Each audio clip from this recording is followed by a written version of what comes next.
And welcome to Education, Leadership, and Beyond, Surviving and Thriving.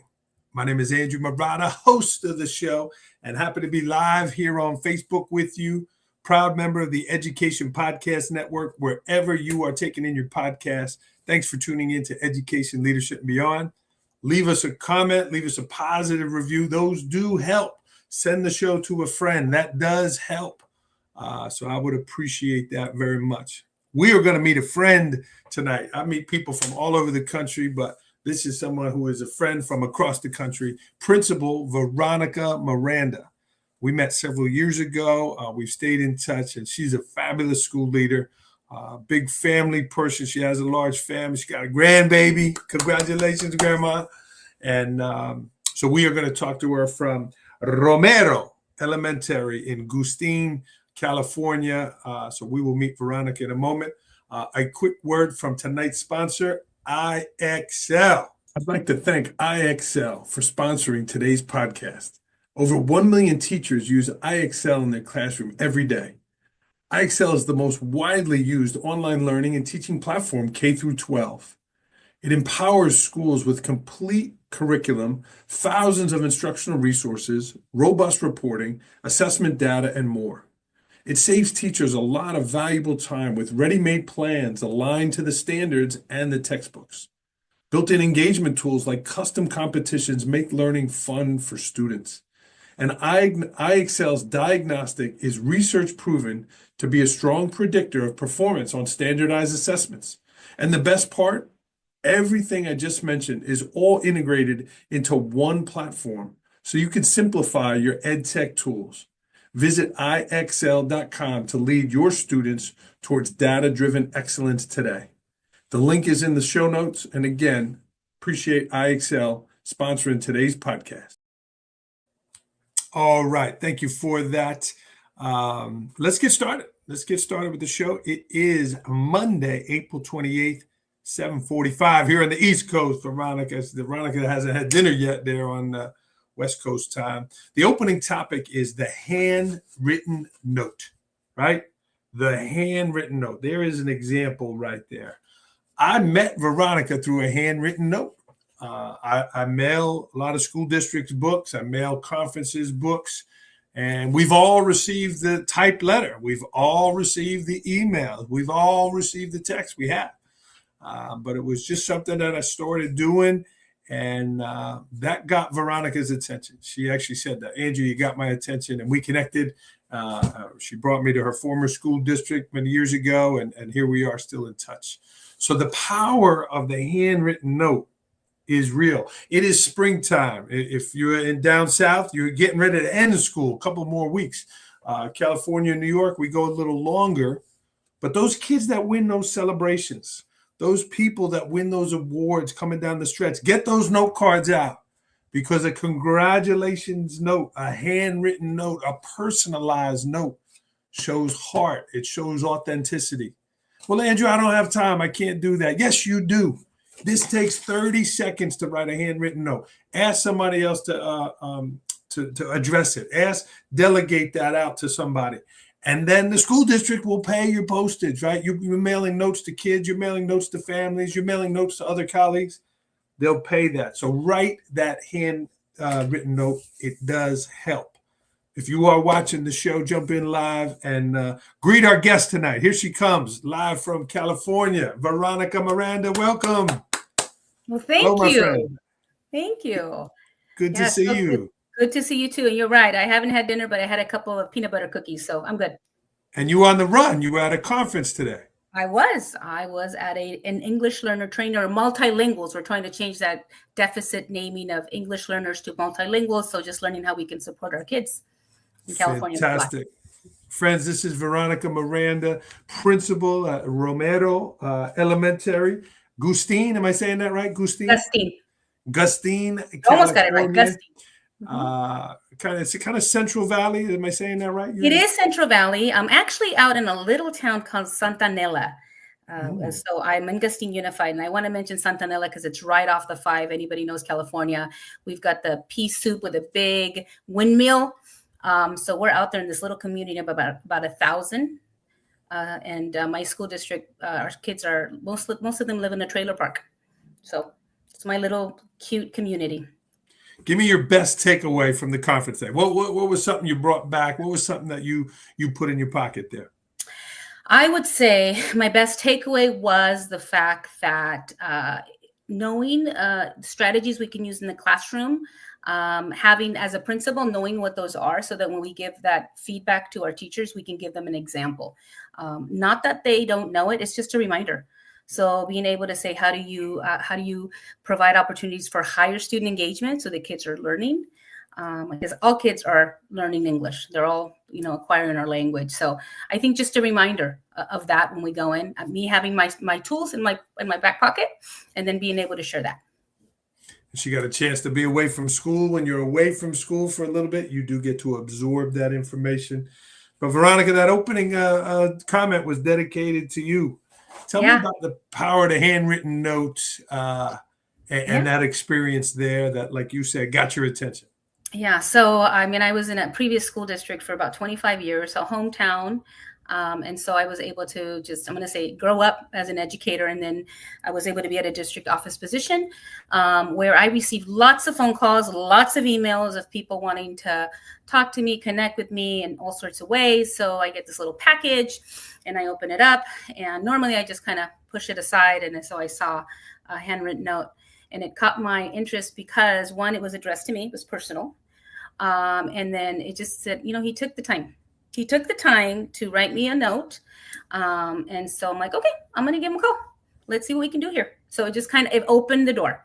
It really did. I still remember it still had that power. And I follow that example. So I do walk around with notes in my pocket as I walk. To kids, to educate, to paraprofessionals. So I follow that. It works. And thank you for that. We've stayed in touch and became friends and remain professional colleagues here across the country. So thank you for that. So Veronica, you had a change in school districts. You're here again, Gustine. Yeah, Gustine. Gustine. That's all right. Remember Gustine. There you go. First year principal there. How is your school year going? You're almost done. You almost finished. Well, we're just coming out of spring break. We just finished spring break last week, but we are getting ready to start state testing. Okay. And so I shared with my friend Andrew that this is my second round of doing principalship, and I am enjoying it thoroughly. So it's been a year to just learn. I'm going to say build relationships. Learn the community, connect with students. And I've just enjoyed just seeing faces light up. There's nothing like working with kids. I love the adults too. Love them because I couldn't do my job without them, but I love those faces as well.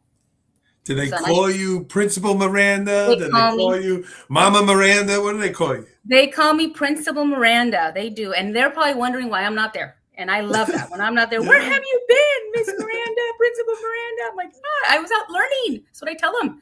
I'm out learning just like you. I had to go to school. So just, let him know we're adults, but we're still learning. You got state testing here, and then you're turning the towards the end of the year. Tell me your couple focuses or foci, the things you're focusing on right now, Veronica. Well, I would say one of the things, we are about to go into a year of change. There's lots of change for good reasons.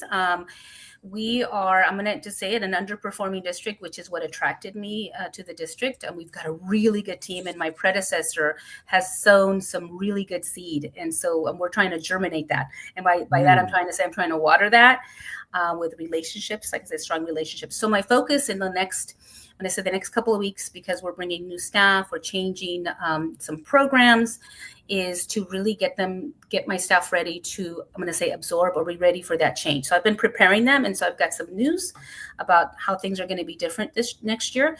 But the biggest thing that I've learned from an author is, know your why. So not just the change, but why are we making that change is a big piece. So that's what I'm doing the next couple of weeks, is just preparing them for that, because they are a very awesome veteran staff. If anybody knows veteran staff, it's hard for them to change. Yeah, it is. And when you get stuck with that label of underperforming, how do you make them believe, Veronica? I love Ted Lasso. I love the frame, the picture of belief. Yeah. How do you make them believe that they can perform, that they can be a higher performing district despite the things going on in the school and the community? Mm-hmm. So I think the first thing is I have to honor the work that they've done. Yes. I think that's and that's why when you asked me about what I've done this year, I have focused on relationships. Actually, I feel like I'm moving in slow motion because I want to move really fast. But I know that it's important to have those relationships so that when the change comes, they're ready, and we're doing this together. So I'm going to say, I acknowledge the work that they've been doing, and then I really talk to them about looking at data. What is the data telling us?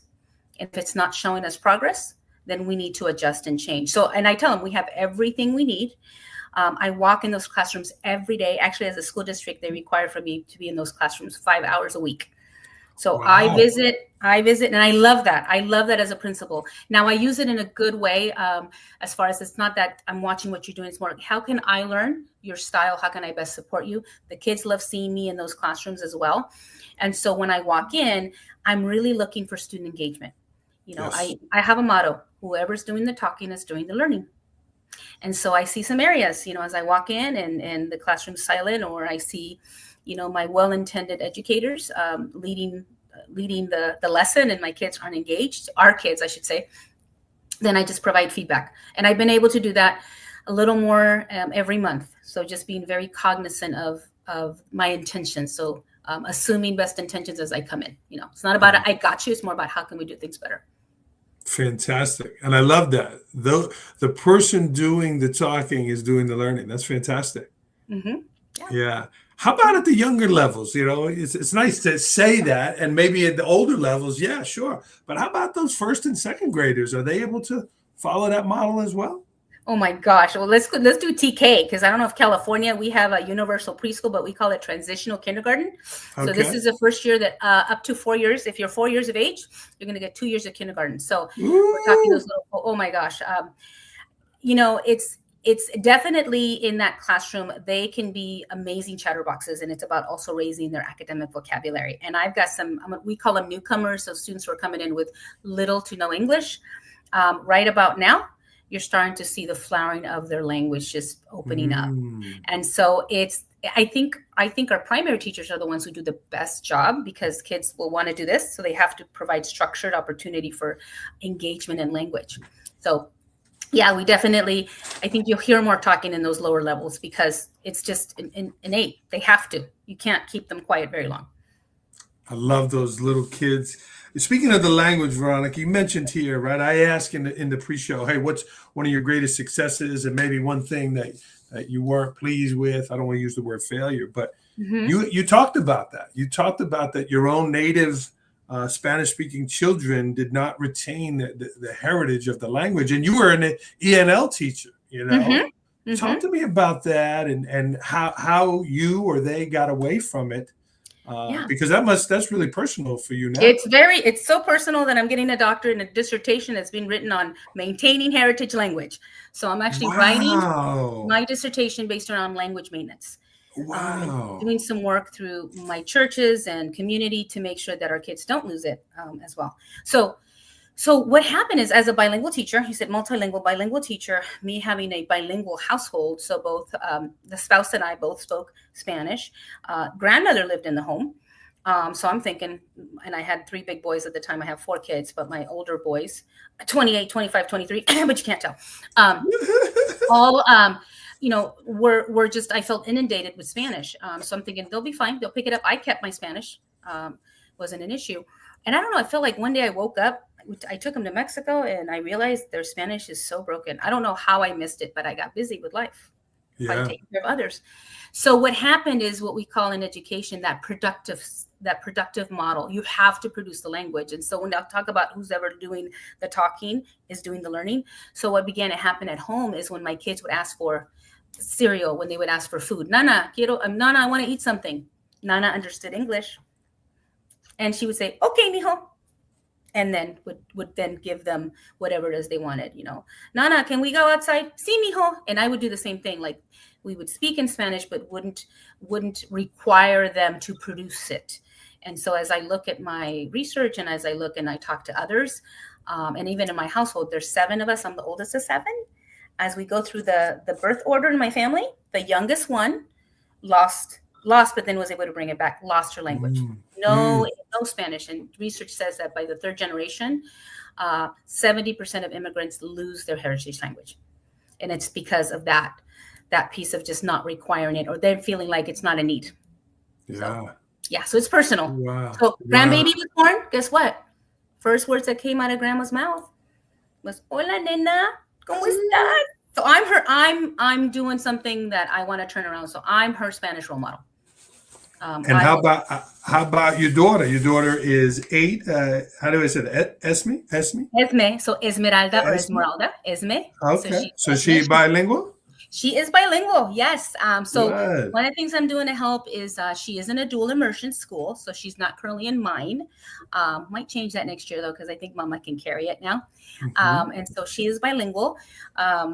I'm going to say not like fluent but we'll work on that. But she can read and write in Espanol, can have a small conversation with you. But it is intentional. It is intentional for her to practice, and also not only practice, but feel the pride, which is why I like to call my kids multilinguals. I'm like, you've got a beautiful bilingual brain or a beautiful multilingual. That's one thing in California we haven't celebrated enough. Lots of politics right around immigrants, around bilingualism. So we need to celebrate that and make sure that we honor their first language, whatever that is. Well, Dr. Miranda is going to be the one carrying the banner for that. That's fantastic, right. Veronica. That's right. Very, very interesting. I grew up in an Italian household, and my dad's grandparents forced him to speak English because they wanted to be American, and he remembered hearing the language, but he was forced to speak English, opposite what you were saying, so it's interesting to hear that. But congratulations. What a great topic for your doctorate. Yeah. How far along are you? I just finished my 2nd year. So I'm a ABD. It's all but dissertation. So I'm currently writing my dissertation as we speak. It's 5 chapters. So I'm on chapter 3, which is all the methodology, all the fun stuff. So I'm doing that, meeting with my professor, Actually, I have accountability partners, including one who is, and I have to show you this. So there's this little young lady who at the beginning of the school year had sparks. We had sparks between us. And I asked her, I became her mentor. And so every day she asks me how my dissertation is coming along. So I wanted to see if I have it. This is her. So I have permission. So that's her. Nice. So every day she asks me, Miss Miranda, did you do writing today? So she's my 5th grader who keeps me accountable to make sure that I'm working on my doctorate. And she is going to be invited when I defend my thesis. So talk about just inspiring, right? And intentionally making beautiful indents or fingerprints or imprints in kids. Good for you, Veronica. Really beautiful. Let's shift gears a little bit. You're a movie buff. In addition to all the things you got going on, you're a movie buff. Are you're putting the TV on and whatever's on you'll watch, or are you like, no, I got to watch this genre.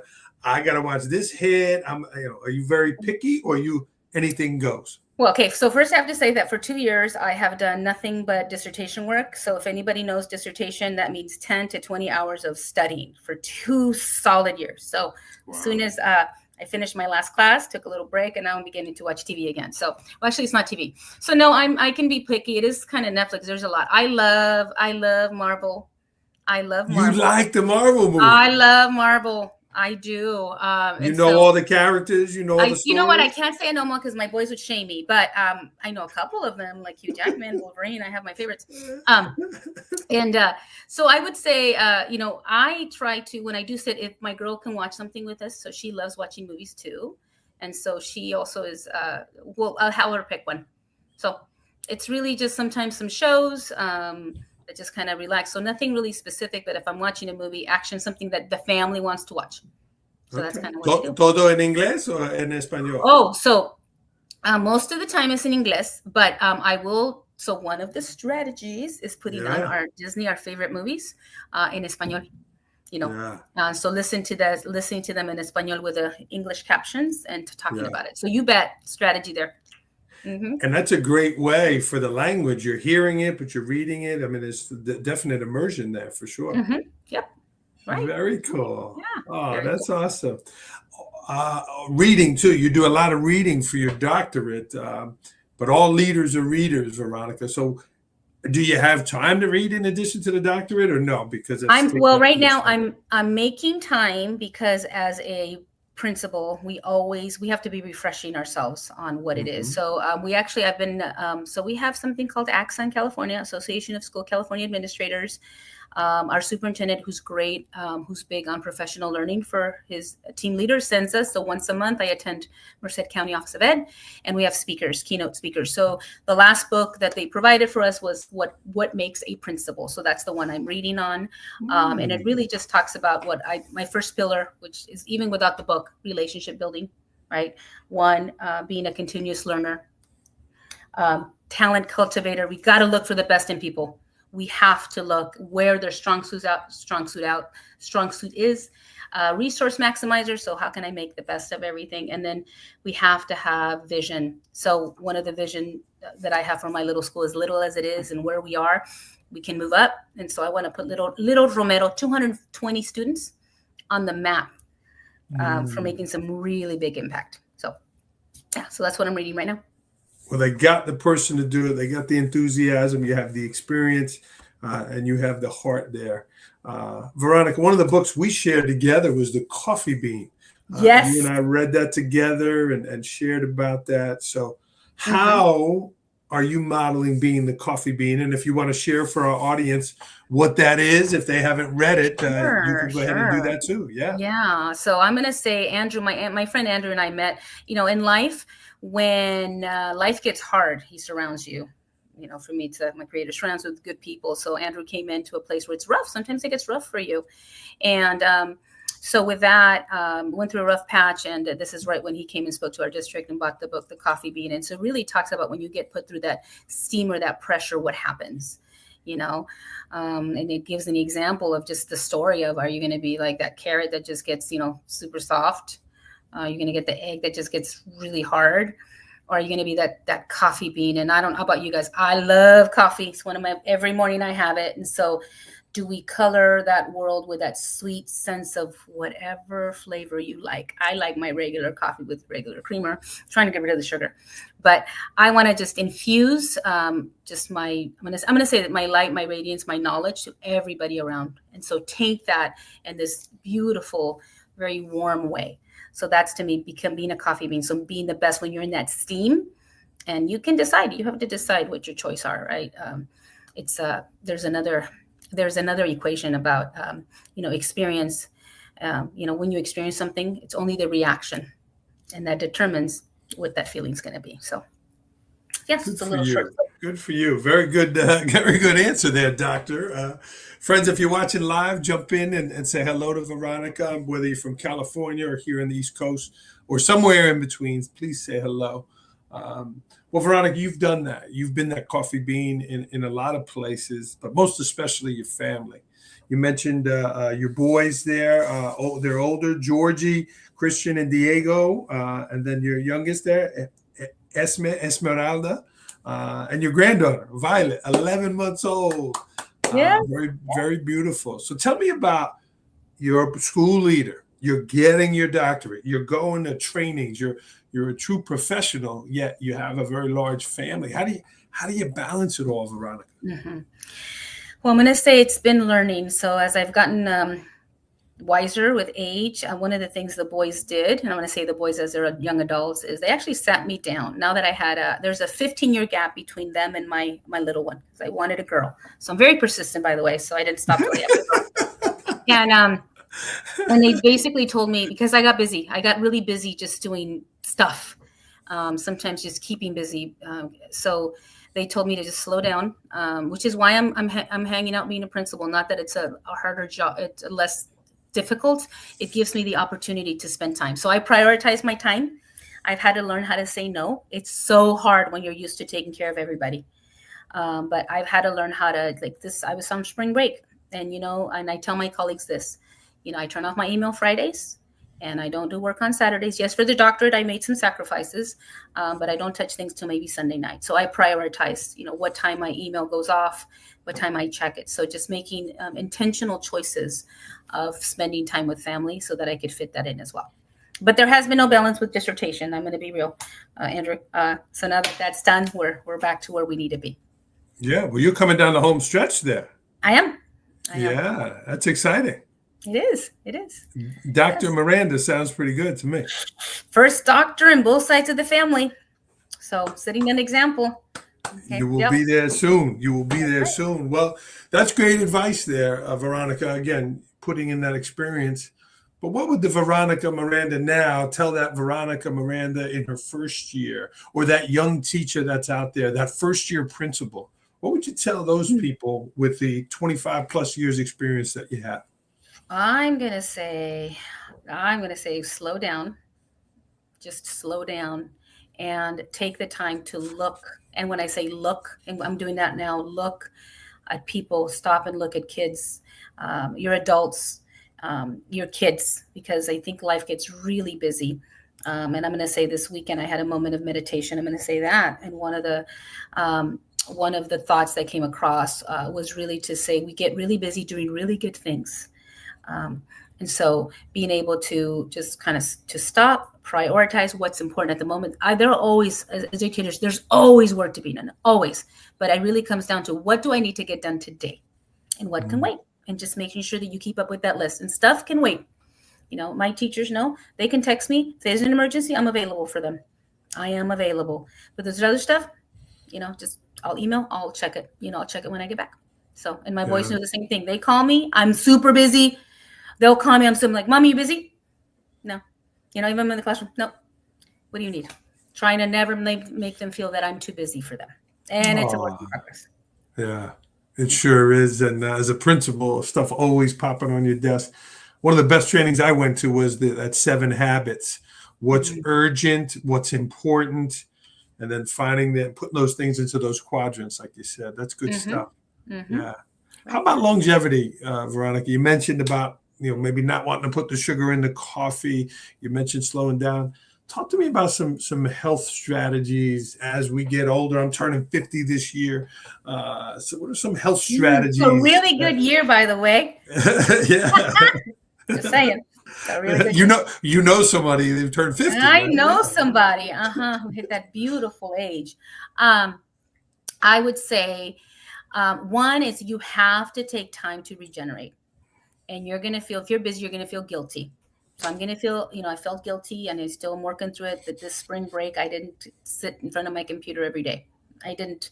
I put it aside.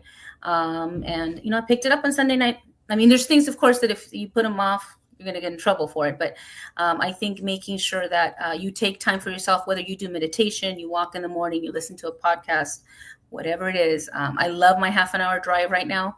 So put something that's soothing. And things like that. Massage every 8 weeks. One of the things I would do is I would go get a massage after I finish my 2 courses. So reward myself. Nails, pedicure. You know what I'm talking about, Marona. Friends, if you're watching live, please jump in and say hello to Veronica, coming to us from Gustine, California, Romero Elementary. Speaking of that, Veronica, you do have the summer coming where you can take your foot off the pedal. What's going to be something that you focus on this summer? Okay. I'm still not done with my dissertation, friend. So because I've told myself, when you have a goal. So I will be working on that dissertation because I want to finish it by the end of summer. However, I'm also taking my team to a professional. I know that's the foot off the pedal, but I'm doing something different, some bonding. So far in advance, I planned a retreat around special learning, cultivating. We do something called No Excuses University. So really learning about what does research say that academic successful schools do. And so we're going and we're going to go have some fun down south by Palm Springs. I'm taking my leadership team, my counselor, my English learner teacher, and we're going to spend 2 days there. To balance the family thing, I'm taking my daughter-in-law, and my other stepdaughter with me. So they're going to go with me so that I can go. They can hang out at the resort. I can go do my learning, and then we'll come and do dinner. But so I'll be doing that. I get about a month off, those of us, which is great, more than normal people get. So, and then I don't know about you, house cleaning and decluttering also helps. Yeah. The mind and soul. You can't see my desk here, but yes, I agree. Well, enjoy that. The girls' weekend there, Palm Springs, not a bad spot. The boys didn't make the cut. Nope. They can hang out. Sorry, Georgie, Christian, and Diego. They didn't make it. Girls' weekend. That's right. That's right. But that's good, Veronica. You really have a focus on your team. You really seem to know where it is you want to take them, that vision you mentioned. So good luck with all of that. Thank you. Veronica, something you wanted to talk about that I did not ask you? I would say, when I saw this quote when I went through, I'm going to say we all go through, I'm going to say life crisis or life gets really hard. And so during that time, I was able to reflect on, when life knocks you down. I don't remember who the quote was from, but basically while you're down, just think about what you can learn from that, and then you get up stronger. So while you just meditate, like what got you there? What do you need to change? And then I think like the saying says, what doesn't, you don't break, you'll bend, and it makes you stronger. But you also have to be grateful for everything that you do have as well. I would say just slow down. Make sure you look at the little eyes. Little people are leading you all the time, which is why I was talking to a friend. Keep your passion. Figure out what feeds your passion, because this profession gets hard and you don't get paid enough. But you're making a difference. Well said there, my friend. I like the quote, it's not what you're going through, it's where you're going to, right? Those hard times, these too shall pass. And look, you landed in a great spot and with a great team with great work to do. So congratulations there. Thank you. Thank you. Yeah, Dr. Miranda. Well, let's roll, Veronica. I know you got things in front of you tonight. Let's get to rapid fire. I know you had a chance to look at them. These are quick answers. The first thing that pops in, are you ready? Okay, I'm ready. I know dissertation might fill in a bunch of them, but you can't fill them in for every one of them. Okay, you got it. I know you're a movie person. What's the last one you saw? Oh my gosh, Wolverine and Deadpool. That was something, man. Those two guys. And my little 8-year-old was like, Mom, I know there's bad words, but this is so good. That, and I also watched The Outback, which is a little Netflix cartoon that my daughter also likes about animals. Yeah. I got one for you. The Life List on Netflix. The Life List? Write it down. You could watch it with your daughter. You could watch it with your sons. The Life List. It was fantastic. So I want a text from you after you watch it. You got it. Last concert you went to? Would be the Latino Festival in Napa, California. So I got to meet this gentleman, Manuel Turizo, play around. So some merengue. So a really good time. I could hear you speak Spanish all day long with that accent. It's beautiful. Our language is beautiful. It is beautiful, really beautiful. Last song you sang out loud in the car. So I'm going to say Sugar by Maroon 5. Okay, so I'm going to do that. And actually talking about Manuel Turizo, he sings the song Merengue. So that's why it was on my tip. So those two, because I switched genres. Just depends on the mood. Favorite dish? I'm going to say chipotle pasta. Love it. And I learned how to make it. So yummy. Oh, and my enchilada sauce. Enchiladas. I believe it. How many meals do you take to school from home versus order out during the week? You got 5 days. How many times you taking leftovers versus ordering? So 3 days a 3. week, I take mine, and then usually Thursdays the girls order something. Nice. So we kind of do that together. And then I don't know, You got- Fridays it just depends. I might do pizza with the kids because I do student of the month pizza. I eat with my kids. So, Okay. yeah. From the school, or you're ordering out? No, I buy the pizza. You bring it from the down there, outside. and I bring it in. Yeah. Yeah, By there the you way, go. I tell you want to raise attendance. If you have an outside eating area, reward your kids who are there every day, on time, don't leave early, and have them eat outside with you. It's been working for me.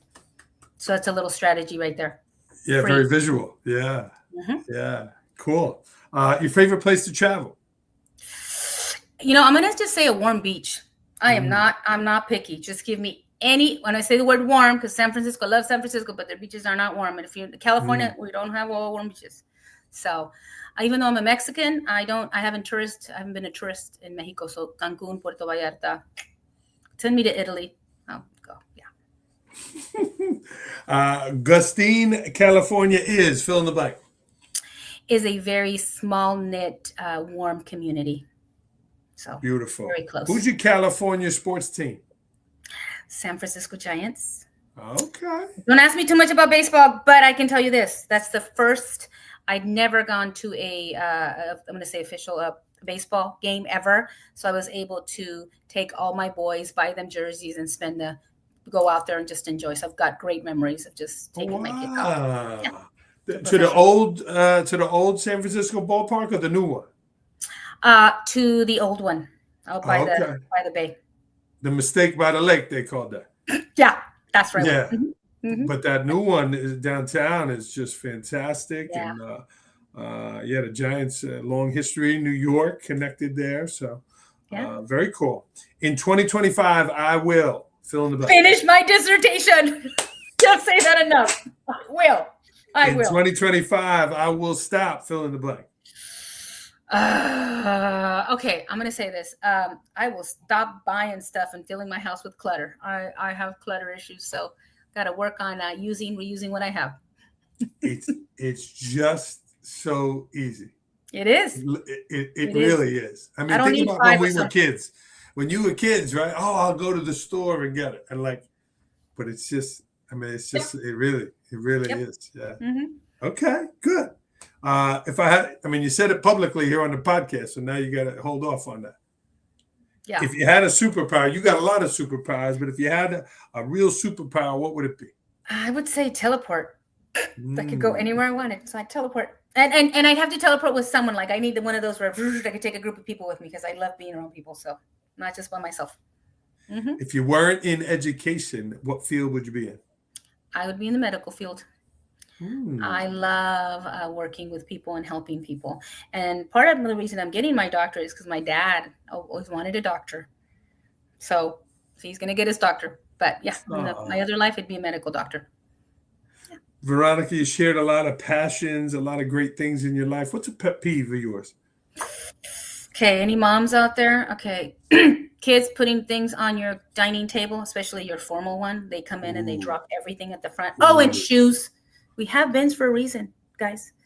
Put the shoes. Oh, I'm sorry. And socks in between the couch. Yeah. Did you speak to Mrs. Miranda before the show? Mm-hmm. You see? Yeah. At 8 a.m. on Saturday morning, I am fill in the blank. Drinking my coffee, watching a really good show. Should be on the dissertation, but no, that's what I like to do. It's quiet. Everybody's sleeping. Is your daughter up at that point? No. No, she's not. So that's your morning time. It is my morning time. Mm-hmm. Beautiful. Yeah. Something about Veronica Miranda that people do not know about. Ooh, I was a preemie. And the nurses named me Marie. So my mom didn't speak a word of English. And so my name is Veronica Marie Miranda, or Chavez at the time. And I was in the incubator, and they told mom, I'm going to say the word. They used the word, let me say I was going to be special needs.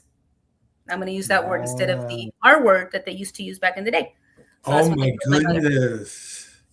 So. Oh, my goodness. My mom's like, you are the smartest little thing I have. You completed my world. So my mom was 16. Yeah. She was Here 16 you when she are. had me. Yeah. Wow.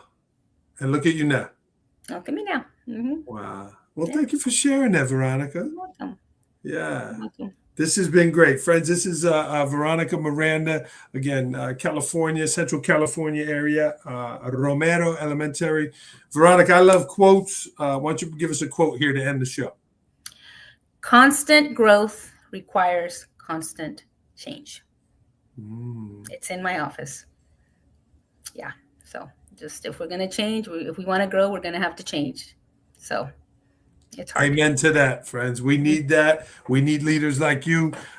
Friends, check her out, that Gustine, California, Romero Elementary. She's there. Veronica, good luck with the doctorate. I'm extremely happy for you, and your school is certainly lucky to have you. Thank you, my friend. So good to All be right. on. All right. Thanks for coming on. And now get back to that doctorate. Friends, we are going to sign off here on the podcast. Thank Say you. hello to my friend Veronica, and keep surviving and thriving, friends. That's right. All right. Veronica, stay on the line, all right? We'll see you, friends.